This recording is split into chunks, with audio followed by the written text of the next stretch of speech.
સૌથી મોટું રાહત પેકેજ જાહેર થવા જઈ રહ્યું છે। એસડીઆરએફના નિયમોથી ઉપર જઈ અને સરકાર રાહત આપવા જઈ રહી છે।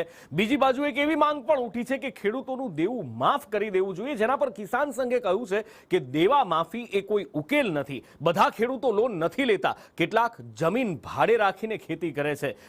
લોન જેમણે નથી લીધી એવા ખેડૂતોને પણ લાભ મળવો જોઈએ।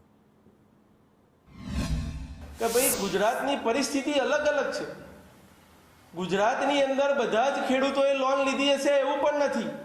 ગુજરાતની અંદર ખેતી કેટલાક ખેડૂતો ભાગથી પણ કરતા હોય છે, કેટલાક ખેડૂતો જમીન ભાડે રાખીને પણ કરતા હોય છે, જેને લોન નથી લીધી પરંતુ એને ખેતી તો કરી છે ને, તો એને વળતર કેમ ના મળવું જોઈએ?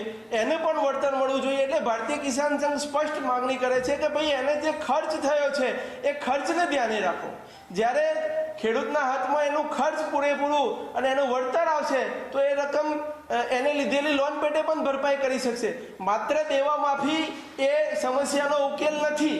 એટલે ભારતીય કિસાન સંઘ સ્પષ્ટપણે માને છે કે દરેક ક્રોપ વાઇઝ ખેડૂતે જે 15થી લઈને 28,000 રૂપિયા સુધીનો જે ખર્ચ કર્યો છે એ ખર્ચને ધ્યાને રાખી અને સરકાર વળતરની જાહેરાત કરે।